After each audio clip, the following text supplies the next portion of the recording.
Many people squirm with fear at the sight of spiders, one of the most terrifying being the Black Widow with her inky black skin, protruding fangs and spindly legs. Most of us are probably grateful that these creatures don't have wings. So imagine a German World War II pilot upon encountering a Black Widow, not only flying, but also weighing 11 tons and sporting 4 20mm cannons. Now imagine you've encountered this monster in the dead of night, and while you can hardly see it, it seems to pick you out of the darkness with ease. Indeed, the P-61 fighter plane produced by Northrop Corporation and nicknamed the Black Widow was just this kind of terror in the skies. But the history behind it is even more incredible.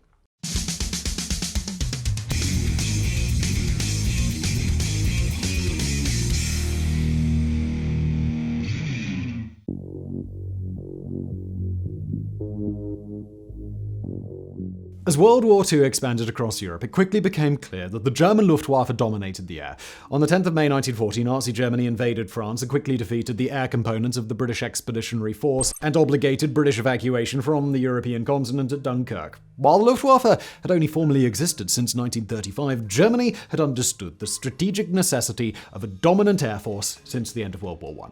Because the aviation industry at the time was limited, heavy bombers were capable of flying just as fast as any other aircraft, meaning they could essentially bomb military and civilian targets with impunity. Since this air domination seemed like a preferable alternative to the brutal trench warfare of the First World War, Germany began developing their bomber force in the 1920s before the Nazis even came to power. Even though the nation was prohibited from building an air force under the Treaty of Versailles in 1919, companies such as Lufthansa built heavy cargo aircraft, like the Junkers Ju-52, that could be easily converted to bombers. Pilots were trained as civilians and then later in the Soviet Union in secret Lipetsk fighter pilot school in 1926. These pilots then got their air legs, so to speak, in the Spanish Civil War from 1936 to 1939, paving the way for a formidable and seemingly unbeatable air force. Today's video is sponsored by Squarespace. They are the all-in-one website platform for entrepreneurs to stand out online and succeed. Whether you're just starting out or managing a growing brand, Squarespace makes it easy to create a beautiful website, engage with your audience, and sell anything from products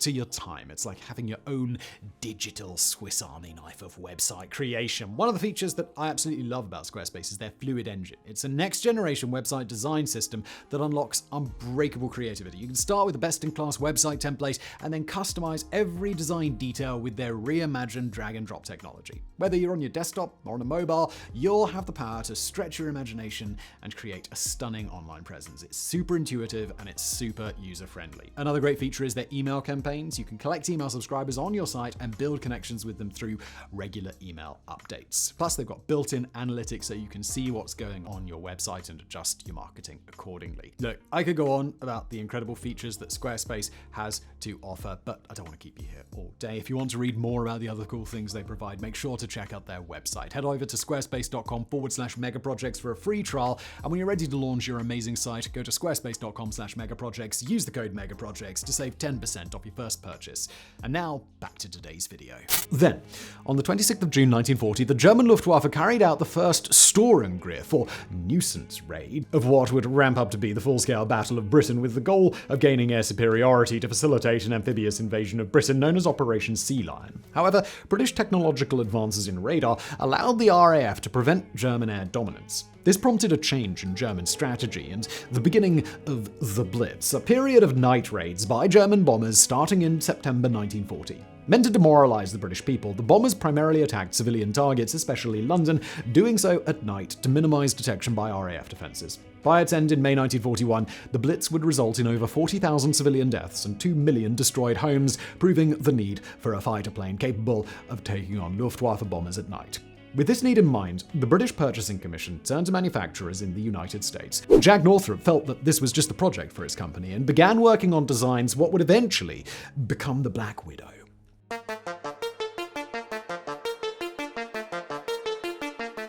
The basic requirements for the Black Widow were drawn up by the Air Materiel Command, part of the United States Army Air Corps based at Wright Field, Ohio. The most important specification mandated the need for an 8-hour loiter time, meaning that the plane would be capable of patrolling the skies above a city like London for 8 hours without landing to refuel, which was pretty long for fighters at the time. Plus, it would have to do all of this while carrying the rather heavy airborne interception radar system. Jack Northrop and his team decided they would need the most powerful engines available. They settled on the twin Pratt & Whitney R2810 double Wasps, 18-cylinder radial engines, each one produced 2,000 horsepower or 1,500 kilowatts. Of course, the engines themselves were heavy and big. While there were larger bombers in service, the Black Widow was set to be the largest fighter ever created by far. The original plans had it weighing 22,600 pounds, or over 10,000 kilograms, and measuring 45.5 feet in length, that's 14 meters, with a 66-foot wingspan, that's 20 meters. For reference, their modern F-16's wingspan is half of that, at 33 feet. As a result, many doubted the Black Widow's feasibility. Nevertheless, all this size and engineering was merely the foundation for the Black Widow's fangs. Northrop initially envisioned the fighter with two 4-gun turrets, homing 50-caliber Browning M2 machine guns. However, in November 1940, the team upgraded these to 4 20mm Hispano M2 cannons installed in the plane's belly. This gave it some of the sharpest teeth of any American World War II fighter aircraft, one of the few carrying a quartet of 20mm guns. Reviewing the plans in December 1940 at Wright Field, the U.S. Army Air Corps was satisfied. They issued the Northrop Company with a letter of authority for purchase, authorizing 2 prototypes at the cost of $1.4 million, which is about $30 million today.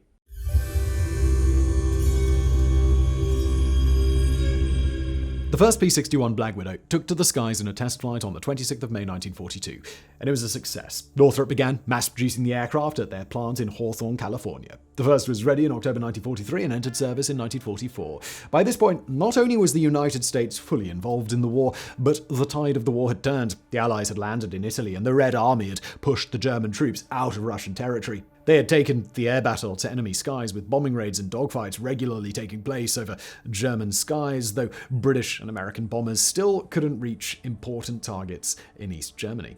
The first unit to train on the Black Widow was the 422nd Night Fighter Squadron. Once their training was completed, they deployed to England. However, their expertise was not immediately put to use due to doubts about the aircraft's combat ability. Specifically, American officials in the UK, namely Generals Hoyt Vandenberg and Karl Spaatz, believed that the P-61 was inferior to the British-built de Havilland Mosquito. A fighter bomber with an unusual wooden design, the Mosquito was much more lightweight than the Black Widow and was perceived as more agile. To settle the issue, American and British officials organized various competitions between the two planes. Although Colonel Winston Kratz of the US Army Air Corps would later complain that the British threw the competition on purpose so to avoid having to give any Mosquitoes to American units, the fact was that the Black Widow consistently outperformed the Wooden Wonder. It was faster at all altitudes, had a higher rate of climb, and could perform sharper turns. Now, we do have a full video on the de Havilland Mosquito as well, so you can go and watch that and then make up your mind as to which one you think is superior. However, as far as the American military was concerned in 1944, it was time for the Black Widow to take to the sky. The 422nd Night Fighter Squadron began using P-61s in July 1944 for operational missions in British airspace. The first engagement in the European theatre took place that month when Lieutenant Hermann Ernst flew to intercept a V-1 rocket. He had to dive the P-61 from above and then match the V-1's blistering speed of 350 miles per hour or 560 kilometers an hour, the severe pressure of which caused the plane's rear cone to implode. Ernst aborted the mission but was tasked with intercepting another V-1 the very next day. This time, he got it. P-61 Black Widows didn't encounter manned German aircraft until after D-Day in August 1944. The first was the appropriately named Impatient Widow, who got shot down by a Heinkel HE-177A5 over Normandy. However, the 422nd soon got revenge by shooting down a Messerschmitt Bf-110 Nachtjager, and their commanding officer, Lieutenant Colonel O.B. Johnson, became an Air Force legend when he took out a Focke-Wulf FW-190 Virga or Schika after being damaged by anti-aircraft fire. Interestingly, fighting on after severe damage became a claim to fame for the 422nd and 425th Squadrons using Black Widows in Europe. This is because they removed the plane's turrets and gunners for many missions, leaving the radar operator alone in the rear compartment without any ability to verbally contact the pilot. In many instances, the Black Widow got damaged and the radar operator bailed out of the plane, but the pilot had no idea and just kept on flying. To solve this problem, they eventually moved the radar operator up to the gunner's place behind the pilot so they could verbally communicate. In the European theatre, the 422nd and 425th went on to fly Black Widows in major operations, including the Battle of the Bulge, where they covered the town of Bastogne. They mainly encountered, fought off, and shot down Luftwaffe bombers such as the Junkers Ju-188 and Heinkel HE-111. The 422nd even produced 3 ace pilots. However, even though the 422nd was the first unit to train on the P-61 Black Widow, it was not the first one to use them in combat. That occurred in the Pacific Theater with the 6th Night Fighter Squadron. They got their first kill on the 25th of June 1944, shooting down a Mitsubishi G4M, referred to as a Betty bomber by Allied troops. Though the P-61s ultimately saw less action in the Pacific than they did in Europe, their service did involve some spectacular feats. Most notably, one of the aircraft assisted US Army Rangers in what's become known as the Great Raid. During the dark morning hours of January 30th, 1945, the lone Black Widow flew into the airspace above Japanese prison camp Pangantian in Cabanatuan in the Philippines. It performed acrobatics and various air maneuvers to distract and draw the attention of the Japanese troops, while some 100 Rangers and Alamo Scouts, along with 200 Filipino guerrillas, snuck 30 miles or 50 kilometers behind Japanese lines to attack the camp, surprise and eliminate hundreds of Japanese troops in just 30 minutes, and liberate over 500 prisoners suffering from the camp's brutal conditions. The raid,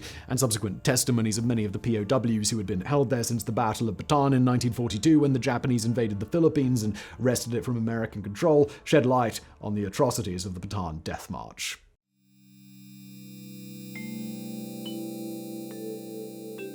World War II ended in September 1945, but that didn't mean work was over for the Black Widows. While many were too worn down by the war and had to be scrapped, others were transferred to peacetime operations in occupied Europe and Japan. They were mainly used for weather reconnaissance, but some were also stationed at the Panama Canal and near the Bering Strait in Alaska for rapid defense purposes. Most famously, they assisted the National Advisory Committee for Aeronautics, the precursor to NASA, in studying thunderstorms and developing approaches to protect civilian aircraft from them. Most of what we know about the science of thunderstorms today was gleaned through P-61 Black Widows during the post-war period. Eventually, though, the US military replaced all P-61s with updated jet fighters, and the last operational Black Widow left military service with the 68th Fighter Squadron in Japan in May 1950, just a month before the start of the Korean War. Some P-61s ended up in civilian hands, the last operational plane being the F-15A Reporter reconnaissance variant. It passed through various hands before becoming an aerial firefighting aircraft owned by TBM Inc. In 1968, while fighting a wildfire near Hollister, California, the plane's pilot, Ralph Ponte, had to abort takeoff from a small runway due to reduced air pressure from the fire. Ponte survived, but the plane crashed into an embankment and caught fire, destroying the last Black Widow. One of the Northrop Corporation's most notable and well-received planes, the company produced 706 of the aircraft during its service. Today, you can find surviving units in museums around the world, including the National Museum of the United States Air Force in Dayton, Ohio. Some are even under restoration in hopes that they may someday fly again and relive some of the glory, courage, and groundbreaking engineering that was the Northrop P-61 Black Widow.